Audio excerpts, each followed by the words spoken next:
নমস্কাৰ জনাইছোঁ আৰু এতিয়া 2:40 নিশা 2:40 আৰু 2:40 আমাৰ ভিডিঅ'ত দেখা পাইছে সেই দৃশ্য আৰু এই দৃশ্য দেখি নিশ্চয় অনুমান কৰিছে আপুনি এয়া কি। এয়া হ'ল বিহুৰ চুঙা পিঠা, অৰ্থাৎ আমাৰ যি ভোগালী মেলা, আমাৰ কিতাপৰ মেলা চলি আছে, তাৰ বাবে আমি দ্বিতীয় দিনৰ প্ৰস্তুতি। প্ৰথম দিনা যথেষ্ট ছাকচেছফুল হ'ল আৰু আমাৰ সেই কথাটোৱে যে আমাৰ জাতি ৰক্ষাৰ যিবোৰ বিষয়, সেই বিষয়বিলাক আমি আগবঢ়াই নিয়া সমান্তৰালভাৱে আমি সেইবোৰ কাম কৰিব লাগিব, যিবোৰ কাম আচলতে জাতি ৰক্ষাৰ স্বাৰ্থত কৰাটো প্ৰয়োজনীয়। সেইবোৰ হ'ল আমাৰ পৰম্পৰা আমি উদযাপন কৰিব লাগিব, পৰম্পৰাৰ সৈতে একাত্ম হ'ব লাগিব, পৰম্পৰাবোৰ আমি মানি চলিব লাগিব আৰু আমাৰ যিটো জাতীয় খাদ্য, জাতীয় আমাৰ যিটো সংস্কৃতি আৰু সেই সংস্কৃতিৰ সৈতে জড়িত সেই উৎসৱবিলাকৰ সৈতে জড়িত যিবোৰ খাদ্য, সেইবিলাক আমি মনত পেলাই ৰাখিব লাগিব আৰু সেই খাদ্যবিলাকে আমাৰ জাতিটোৰ যিটো পৰিচয়, একক পৰিচয়, সেই মৌলিক পৰিচয় অব্যাহত ৰাখিব। আপুনি জানে ইতিমধ্যে আমি মৰমলেণ্ডৰ তৰফৰ পৰা, ডেমক্ৰেচি তৰফৰ পৰা যে বছৰ জোৰা তুমি যদি অসমীয়া শিক্ষকসকল, অসমীয়া জাতি জাগ্ৰত হ'বলৈ, অসমীয়া জাতি মূৰ দাঙি থাকিবলৈ, অসমীয়া জাতি হিচাপে আগবাঢ়িবলৈ কোনবোৰ পণ আমি কৰিব লাগিব, কোনবোৰ কাম আমি কৰি যাব লাগিব। কাৰণ জাতি গ'ল, ভাষা গ'ল বুলি আমি আন্দোলন কৰি থাকোঁ, তেতিয়া কিন্তু নহ'ব। আমি সেই কামবোৰ এক্সাক্টলি কৰিব লাগিব, যিবোৰ কামে জাতিটোৰ ৰক্ষাৰ বাট আচলতে সুগম কৰে আৰু সেই কামবোৰ আমাৰ কৰাৰ প্ৰয়াস কৰিছোঁ।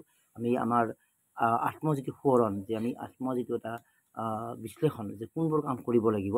ইতিমধ্যে 16 নৱেম্বৰত আমাৰ লাষ্টগেট নামঘৰত আমাৰ প্ৰথম কাৰ্যসূচী হৈছিলে তুমি যদি অসমীয়া, আৰু তুমি যদি অসমীয়া আমাৰ প্ৰতিশ্ৰুতি অনুসৰি আমি যে এবছৰ জোৰা কাৰ্যসূচীৰ কথা ঘোষণা কৰিছিলোঁ, যে আমাৰ মৰমলেণ্ডৰ 25 সংখ্যক বৰ্ষ চলি আছে আৰু 25 সংখ্যক বৰ্ষৰ সামৰণিত এই বৰ্ষৰ নৱেম্বৰ মাহত আমাৰ 3 দিনীয়া ৰাজ্যিক অধিৱেশন হ'ব আৰু সেই অধিৱেশনলৈকে আমাৰ বছৰজোৰা তুমি যদি অসমীয়া অনুষ্ঠানৰ জৰিয়তে অসমৰ ভিন্ন প্ৰান্তত, ইতিমধ্যে লাষ্টগেট নামঘৰত ক'লোঁ, এতিয়া ভেটাপাৰাৰ আমি হাতীগাঁৱত কৰি আছোঁ ভোগালী মেলা, কিতাপৰ মেলা, আৰু তাত আমি 10 জানুৱাৰীত গীত, কবিতা, আমাৰ জাতিৰ বাবে প্ৰয়োজনীয় বিষয় বিভিন্ন আমি আলোচনা কৰিছোঁ আৰু সমান্তৰালভাৱে আমি সেই কথাটো গুৰুত্ব দিছোঁ। কাৰণ গান গালেই গান নাচ কৰি থাকিলেই জাতি ৰক্ষা নহ'ব, ব্যক্তি ৰক্ষা নহ'ব। কাৰণ জাতি ৰক্ষাৰ লগত ব্যক্তি ৰক্ষা হ'ব লাগিব, কাৰণ ব্যক্তিয়ে এটা পৰিয়াল ৰখিব বা পৰিয়ালে আমাৰ সমাজ ৰক্ষা কৰিব। গতিকে যদি অৰ্থনৈতিক ভেটি সবল নহয়, আমি বেলেগৰ ওচৰত আমি হাত পাতি থাকোঁতে বা বেলেগৰ পৰামৰ্শ হৈ থাকোঁতে আমাৰ সেই সময় শেষ হৈ যাব। সেইবাবে আমি অনুভৱ কৰিছোঁ যে এই তুমি যদি অসমীয়া উদযাপন কৰাৰ সমান্তৰালভাৱে, যেনেকৈ আমি প্ৰথম কাৰ্যসূচীটো আমি আমাৰ যি অসমীয়া গ্ৰন্থৰ বিক্ৰীৰ জৰিয়তে আমি বাৰ্তা দিবলৈ প্ৰয়াস কৰিছিলোঁ বা এতিয়াও কৰিছোঁ, যে ভোগালী মেলা, কিতাপৰ মেলাত আমি কিতাপৰ বিক্ৰীৰ ব্যৱস্থা কৰিছোঁ। লগতে আমাৰ এই ভোগালৰ লগত জড়িত যিবোৰ পিঠা পনা, আমাৰ যিটো সান্দহ, আমাৰ যিটো চিৰা, গুড়, আমাৰ যিটো সান্দহগুড়ি, বিভিন্ন সামগ্ৰী, চুঙা পিঠা, তিল পিঠা, নাৰিকল পিঠা, তিল লাড়ু, নাৰিকল লাড়ু, মাহ কলৈ, বিভিন্ন বিষয়, এই বিষয়বিলাকে আমি চৰ্চা কৰাৰ এটা প্ৰয়াস কৰিছোঁ। আৰু আমাৰ কথাটো সেইটোৱে, সংস্কৃতি উদযাপনৰ সমান্তৰালভাৱে সংস্কৃতিৰ লগত জড়িত যিবোৰ আমাৰ উপাদান, সেই উপাদানৰ পৰা আমি ব্যৱসায়িক দিশলৈকে কনভাৰ্ট কৰিব পাৰোঁ নেকি। কাৰণ অৰ্থনীতি কোনো গছত লগা বিষয় নহয়। অৰ্থনৈতিক ভিত্তি সবল কৰিবলৈ হ'লে আমি এইবোৰ কাম কৰিব লাগিব। সেইবাবে সংস্কৃতি উদযাপন কৰিব লাগিব। সংস্কৃতি উদযাপনৰ সমান্তৰালভাৱে আমি সেইবোৰ কাম কৰিব লাগিব, যিবোৰ কামৰ পৰা আমাৰ পইচা উপাৰ্জন হয় আৰু সেই পইচা উপাৰ্জনেৰে আমি আচলতে নিজে সমৃদ্ধ হ'ম, সমাজ সমৃদ্ধ হ'ব, জাতি সমৃদ্ধ হ'ব। গতিকে আমাৰ এই বিহুক লৈ এটা বাৰ্তা দিব বিচাৰিছোঁ। বিশিষ্ট সাংবাদিক মনোৰম গগৈ, তেওঁ এক ফেচবুক বাৰ্তাযোগে সমীক্ষাৰ কথা উল্লেখ কৰি কৈছে যে কেৱল গুৱাহাটী মহানগৰীত এই পিঠা পনাক লৈ 100 কোটি টকাৰ, 1 লাখ 2 লাখ টকাৰ নহয়, 1 কোটি 100 কোটি টকাৰ এটা ব্যৱসায় হয়। আৰু শেহতীয়াকৈ 1300 টকীয়া অৰুণোদয়ৰ মোহত অন্ধ হৈ থকা, ফ্ৰী চাউলৰ মোহত অন্ধ হৈ থকা আমাৰ এই অসমীয়াসকলৰ এই হাত সাৱটি থকা যিটো স্বভাৱ বা হাত সাৱটি থকাৰ এই যিটো সুযোগ লৈ বহিৰাগত ইতিমধ্যে আমাৰ এই পিঠা পনাৰ ব্যৱসায়ত হাত দিছে। যিটো বিষয় আমাৰ হাতত আছে, সেই য'ৰ পৰা আমি পইচা উপাৰ্জন কৰিব পাৰোঁ, আমি 1300 টকা লৈ আৰামত থাকি ফ্ৰী চাউল খাই আমি জুই পুৱাই সময় আমি শেষ কৰি আছোঁ। আৰু সেনে সময়তে কি কৰিছে, যে আমাৰ সেই অকৰ্মণ্যতাৰ কৰ্মবিমুখ অসমীয়া জাতিৰ সুযোগ লৈ আমি সংবিধানে দিয়া অধিকাৰ মতে তেওঁলোকে আহিছে, তেওঁলোকক আমি অবৈধ বুলি ক'ব নোৱাৰোঁ। ৰিলায়েন্সে ডিব্ৰুগড়ত ইতিমধ্যে পিঠা পনাৰ ব্যৱসায় আৰম্ভ কৰিছে, বিপণী দিছে। গতিকে এনেকুৱা ইণ্টাৰনেশ্যনেল মাল্টিনেশ্যনেল কোম্পানীৰ, এনেকুৱা বৃহৎ হাৰৰ টকা ইনভেষ্টৰ কোম্পানী যেতিয়া এই ধৰণৰ ব্যৱসায়ত হাত দিব, তেতিয়াহ'লে আমাৰ হাতৰ পৰা কি গৈ আছে আমি অনুভৱ কৰক। আৰু যেতিয়া তেওঁলোকে এই ধৰণৰ বিষয় কৰিব, আমাৰ অসমীয়া মহিলাৰ, আমাৰ হাতৰ বা আমি যি অনুভৱ কৰা বিহুটোৰ যিটো আন্তৰিকতা তাত থাকিব নে? তাত নাথাকে। তেওঁলোকে কমাৰ্চিয়েলাইজ কৰিব সেই বিহুৰ সেই পিঠাবিলাকত আমাৰ সেই যিটো সোৱাদ নাথাকিব। তাত তেওঁলোকে মেচিনত উৎপাদন কৰিব, তাত বিভিন্ন কেমিকেল সামগ্ৰী আকৰ্ষণীয় কৰাৰ চেষ্টা কৰিব। কিন্তু কেমিকেল সামগ্ৰী বা আকৰ্ষণীয় সামগ্ৰী দিয়াৰ লগে লগে সেই পিঠাটোৰ যিটো আনন্দ, আৰু আচলতে সেই কথাটোৱে আমি ডেম'ক্ৰেচি লাইভ মৰমলেন্দে কৰিব চেষ্টা যে খাদ্য সংস্কৃতি, তাৰ খাদ্য সংস্কৃতিৰ যিটো সোৱাদ, ক'ৰবাত তাৰ কেমিকেল এটা সোৱাদ থাকিব, ৰেডিমেড এটা সোৱাদ থাকিব, আৰ্টিফিচিয়েল সোৱাদ থাকিব, আৰ্টিফিচিয়েল টেষ্ট থাকিব। কিন্তু আৰ্টিফিচিয়েল টেষ্ট মানে কিন্তু জাতিৰ যিটো বিষয়, সেই বিষয়ৰ যিটো আমেজ, সেই আমেজটো তাত নাথাকিব। আৰু সেই আমেজটোতে আচলতে সেই জাতিৰ বিষয় এটা বা সেই পৰম্পৰাটোৰ, সেই বিহুটোৰ যিটো আনন্দ লুকাই আছে, যে আমাৰ সৰুতে আমি মাৰ হাতৰ যি পিঠা খাইছিলোঁ, কি সুন্দৰ তাত পিঠাৰ ভিতৰত যিবোৰ সামগ্ৰী দিয়া হয়। কিন্তু এই আৰ্টিফিচিয়েল কথাবিলাকত বহুত বেলেগ বেলেগ কথা আহি গৈছে। শেহতীয়াকৈ দেখিছোঁ যে কোকোনাট পাউডাৰ ওলাইছে, যে কোকোনাট পাউডাৰ কোনে উলিয়াইছে? এই কোনোবা কোম্পানী উলিয়াইছে। তো এই কোকোনাট পাউডাৰৰ পৰা প্ৰস্তুত কৰা নাৰিকলটো দেখাত নাৰিকলৰ লাড়ু, কিন্তু আমি মৰমলেন্দৰ পৰা যিবোৰ নাৰিকল লাড়ু প্ৰস্তুত কৰিছোঁ বা আমি গাঁৱত যিটো মই খাইছিলোঁ, সেইটো কিন্তু তাত নাপায়। অৰ্থাৎ আমাৰ আমেজটো, মৌলিকতাটো হেৰাই যাব। কাৰণ তেওঁলোকেতো ব্যৱসায়িক স্বাৰ্থতেহে আহিব। তেওঁলোকৰ ইয়াতেতো অসমীয়া সংস্কৃতিৰ ধ্বজা বহন কৰিবলৈ বা ৰক্ষা কৰিবলৈতো ইয়াতে আম্বানীয়ে হাত দিয়া নাই। তেওঁলোকে ইয়াৰ পৰা মুনাফা বুজি পাইছে যে অসমীয়াসকল কৰ্মবিমুখ, ইমান সুন্দৰ মানে মাৰ্কেট এখন আছে, কিন্তু তেওঁলোকক 1300 টকাতে আবদ্ধ হৈ আছে। তেওঁলোকে জুই লাগিছে এতিয়া আমাৰ এই আনন্দ আচলতে এইদৰে আমাৰ কিমান কষ্টকৰ আপোনাৰ চাব পাৰে। এইদৰে চুঙা হিচাপে চুঙা পিঠা কৰাৰ যিটো কষ্ট, এই কষ্ট কৰি তেওঁলোকে কৰিব জানো? নকৰে। তেওঁলোকে এই ধৰণৰ কোনো মেচিনত গৰম কৰিব, কিন্তু আমাৰ মেচিনত গৰম কৰা চুঙা পিঠা আৰু আমি এইদৰে নিশা 3 বজাত জুইৰ উত্তাপত প্ৰস্তুত কৰা যিটো সেই আমেজ, সেই যিটো সোৱাদ, সেই যিটো আনন্দ, সেই যিটো আন্তৰিকতা, সেই যিটো সংস্কৃতি, সেই যিটো আমাৰ পৰম্পৰা তাত নাথাকিব। গতিকে সেইবাবে আমি হাতে কামে লাগিব লাগিব। সেইবাবে আমি কৰিছোঁ। আৰু মৰমলেন্দৰ যি আমাৰ ইতিমধ্যে আৰম্ভ হৈছে তুমি যদি অসমীয়া শিকক দ্বিতীয়লানি কাৰ্যসূচীত আমি কি কৰিছোঁ, ভোগালী মেলা, কিতাপৰ মেলাৰ আয়োজন কৰিছোঁ। আৰু আপোনালোকে আহক, আমি কষ্ট কৰি আপোনালোকৰ বাবে এয়া প্ৰস্তুত কৰিছোঁ। এয়া কৰাটো সহজসাধ্য নহয়, কোনেও নকৰে। ইমান আজি গুৱাহাটী মহানগৰীত কোনেও নকৰে। আমি কৰাৰ এটা প্ৰয়াস কৰিছোঁ, মাত্ৰ আপোনালোকে আহিব লাগে। সামান্য আমি যি 3-4 বজাত, নিশা 4 বজাত এইখিনি কৰি আছোঁ, কোনো ব্যৱসায়িক স্বাৰ্থত নহয়। আমাৰ বিভিন্ন কাম আছে, আমাৰ কিতাপ পাব্লিকেশ্যন আছে, আমাৰ চেনেল চলি আছে। কিন্তু তাৰ মাজতো আমি জাতিটোৰ কামখিনি নিজাববীয়াকৈ বেলেগ মানুহ নিয়োগ কৰি সমান্তৰালভাৱে আমি নিজাববীয়াকৈ এই বস্তুটো ইনভল্ভ হৈ কিছু কাম কৰিব বিচাৰিছোঁ, যাতে আমি আমাৰ এই জাতিটোৰ বিষয়বিলাক কৰিব পাৰে। সেইবাবে আপুনি আহক, আমাক এই বিষয়টো ছাপোৰ্ট কৰক। আৰু ছাপোৰ্ট কৰে নহয়, আপোনাৰো ইনভলভমেণ্ট হ'ব। আৰু আমি কি কৰিছোঁ যে হাতীগাঁও ভেটাপাৰা দলঙৰ কাষত থকা ডেম'ক্ৰেচি কাৰ্যালয়ৰ সন্মুখত হাতীগড় মূল পথতে আমি তাত বিপণীৰ ব্যৱস্থা কৰিছোঁ। তাত ভোগালী মেলা, কিতাপৰ মেলাৰ আয়োজন কৰিছোঁ। আমি গীত, কবিতা, বিভিন্ন বিষয় কৰিছোঁ, জাতিৰ কথা বিভিন্ন আলোচনা কৰিছোঁ। আৰু 11 জানুৱাৰীত 3 বজাৰ পৰা 3:30 বজাৰ পৰা আমাৰ আৰম্ভ হ'ব। তাত লেখক লেখিকাসকল থাকিব। আৰু ইতিমধ্যে আমি এটা সংযোজন কৰিব বিচাৰিছোঁ।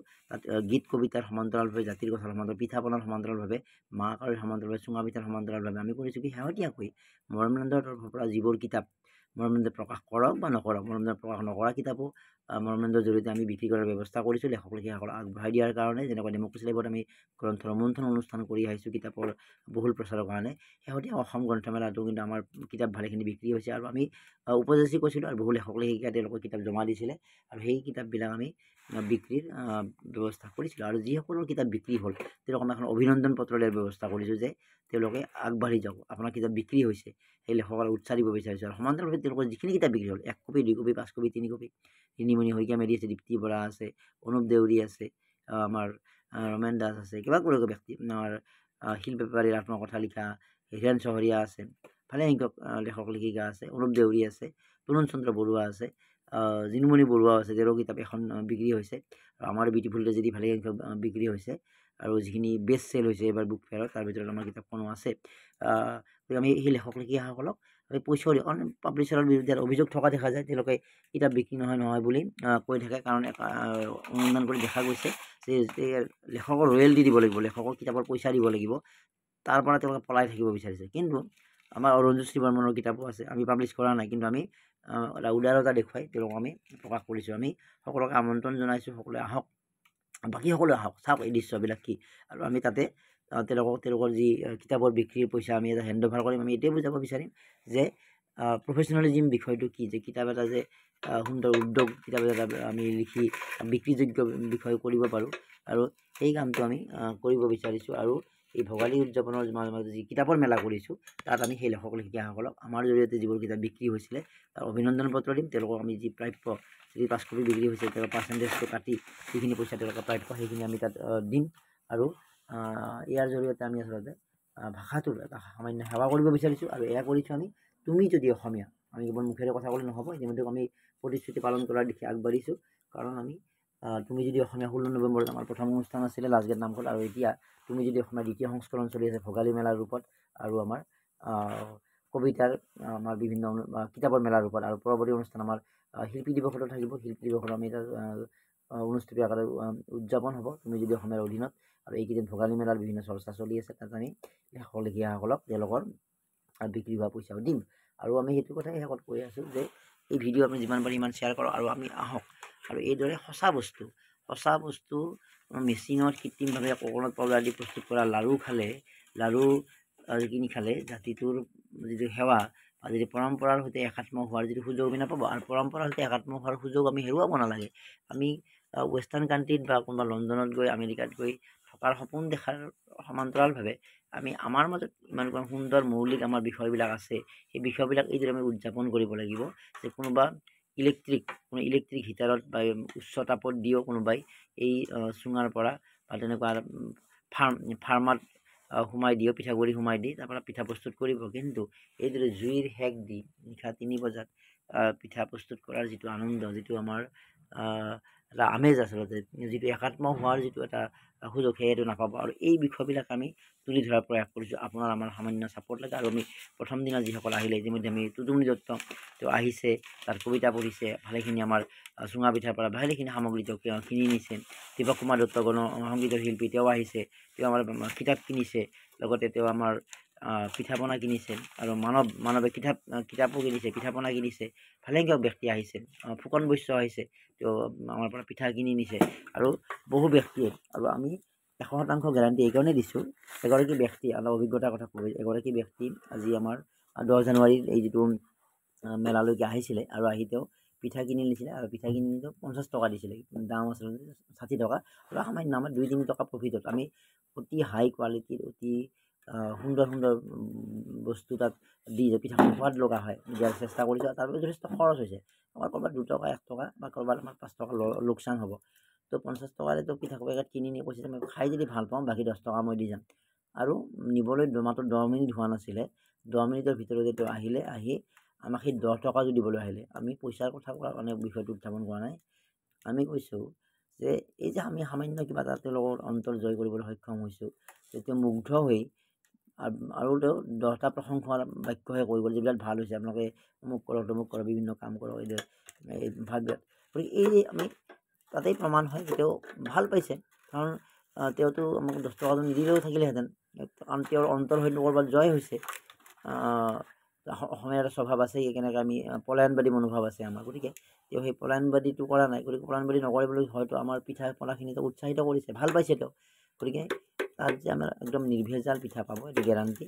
আৰু সামান্য বাকীসকলৰ পেকেটত বহুত তেওঁলোকে পইচা লয়, 100 টকা 150 টকালৈকে লয়। আৰু ৰিলায়েন্সৰ পিঠাতটো কিমান টকা হ'ব সেইটো ঠিক নাই, কাৰণ তেওঁলোকে তাত বহুত কেমিকেল ইউজ কৰিব, বহুত মানে চমক সৃষ্টি কৰি তাৰ সোৱাদ থাকিব ক'ৰবাত। কিন্তু এইটো নিৰ্ভেজাল নিৰোগী খাদ্য আমাৰ আমি সেইকাৰণে আমি এই কথাখিনি ৰাতি আলোচনা এইকাৰণে কৰিছোঁ যে এই লাইভ আমাৰ ভিডিঅ' প্ৰস্তুত কৰি আমি এইটোও বুজাব বিচাৰিছোঁ যে এইদৰে জুইৰ উত্তাপত আমি জানুৱাৰীৰ শীতত পোহৰ শীতত এইদৰে পিঠা প্ৰস্তুত কৰাৰ এয়া আমাৰ পূৰ্ব পৰম্পৰা।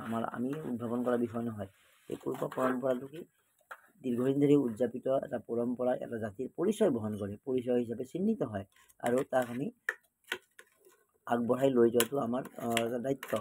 এটা বিষয় যেতিয়া দীৰ্ঘদিনে চলি থাকে সেইটো এটা পৰিচয় হৈ পৰে, আৰু সেই পৰিচয়টো জাতিটোক এটা মৌলিক পৰিচয় দিয়ে আচলতে। আৰু সেইবিলাকৰ যেতিয়া আমি সেই লোকাচাৰ, সেই পৰম্পৰা, সেই উৎসৱবিলাক যদি আমি পৰম্পৰাবিলাক উদযাপন কৰিম, তাত কিন্তু আমাৰ দায়বদ্ধতা থাকে, জাতিৰ প্ৰতি দায়বদ্ধতা আনি দিয়ে আৰু সেই অংশ হিচাপে এইবিলাক কাম কৰিছোঁ আমি। ইয়াত কোনো আমাৰ ব্যৱসায় নহয়, বৰং আমাৰ ভালেখিনি লোকচান হ'ব। এটা চুঙা প্ৰস্তুত কৰি আমি যিবোৰ তাত এলিমেণ্টছ দিছোঁ, যিবোৰ আমি উপাদান দিছোঁ আচলতে সোৱাদ লগা হ'বলৈ প্ৰস্তুত কৰিবলৈ, যিমান কষ্টৰে আমি কৰিছোঁ সময় খৰচ কৰি, আমাৰ ইয়াতে ভালেখিনি লোকচান হ'ব। কিন্তু আমি দিব বিচাৰিছোঁ যে এটা চিম্বলিকেলি আমি যিখিনি পাৰোঁ, তো আপোনালোকে যদি আহি যদি উৎসাহ দিয়ে, আপোনালোকে আহি যদি ক্ৰয় কৰে, আপোনালোকে আহি যদি আমাৰ সৈতে একাত্ম হয়, তেতিয়াহ'লে আমাৰ ভাল লাগিব আৰু আমাৰ এই শ্ৰম কিছু সাৰ্থক হ'ব। আৰু আপুনিও সঁচা যিটো আমাৰ পৰম্পৰা, সঁচা যিটো আমাৰ বিহু, সঁচা যিটো ভোগালী, সঁচা যিটো পিঠা, সেইখিনি খোৱাৰ আপুনি আমেজ লাভ কৰিব। আপুনি আমি 100% ক'ব পাৰোঁ। ইতিমধ্যে উদাহৰণ দি ক'লোঁ। ইতিমধ্যে আমাৰ অভিযন্তা ৰঞ্জিত শৰ্মা, তেওঁ আমাৰ এটা ভিডিঅ' চাই বা আমাৰ এই পিঠা পনাৰ কথা অৱগত হোৱাৰ পিছত তেওঁৰ কন্যাৰ বিয়া আছে 10 ফেব্ৰুৱাৰীত, 31 জানুৱাৰীত তেওঁৰ জোৰণ দেৱানিক ৰেচিডেঞ্চি ঘোঁৰামাৰা, তাৰ বাবে তেওঁলোকৰ ইতিমধ্যে আমাৰ পিঠা লাড়ু অৰ্ডাৰ দিছে আৰু ইতিমধ্যে ভালেসংখ্যকে যোগাযোগ কৰিছে। খোৱাৰ পিছত যথেষ্ট উচ্চ মন্তব্য দিছে। ৰিণিমণি শইকীয়া মেধি লেখিকা, তেওঁ কৈছে, ৰিণিমণি বৰুৱা এক্সিলেণ্ট বুলি কৈছে। টুটুমণিয়ে কৈছে যে বজাৰত এই ধৰণৰ পিঠা পনা আজিকালি পোৱা নাযায়। আমাৰ কথা নহয়, তেওঁলোকক সুধি চাব পাৰে সঁচা নে মিছা, আৰু এবাৰ খাই চাওক। যদি বেয়া পায় আপুনি যিমান টকা খৰচ কৰিব তাত 2 গুণ টকা আমাৰ পৰা উভতাই লৈ যাব, গেৰাণ্টি। ইতিমধ্যে ক'লোৱে যে 50 টকা দি গৈছে, মানে সোৱাদ লাগিলে ভাল লাগিলে 10 টকা দি যাম। পিছদিনা দিম বুলি কৈছিলে, কিন্তু পিছদিনাটো বাদ দিয়ক, তো 5 মিনিটতে বা 5-10 মিনিটৰ ভিতৰতে তেওঁ পিঠা খালে আৰু পিঠা খাই আমাক প্ৰশংসা কৰিবলৈ বা সেই 10 টকাটো দিবলৈ তেওঁ দৌৰি আমাৰ ওচৰলৈ আহিলে। কথাটো 10 টকাৰ নহয়, কথাটো পইচাৰ নহয়, কথাটো এটা আন্তৰিকতাৰ, কথাটো আমাৰ যিটো সততাৰ, কথাটো এটা যিটো আমাৰ পৰম্পৰাগত এই বিষয়টোৰ যিটো প্ৰকৃত উদযাপনৰ লগত জড়িত। আৰু সেইবাবে আমি সেই জুইৰ উত্তাপত আমি 3 বজাত এইদৰে আপোনালোকৰ বাবে সেই বিষয়টো প্ৰস্তুত কৰিছোঁ। এয়া আচলতে আমি পিঠা প্ৰস্তুত কৰা নাই, আমি আচলতে জাতিটো অলপ সেৱা কৰাৰ প্ৰয়াস কৰিছোঁ।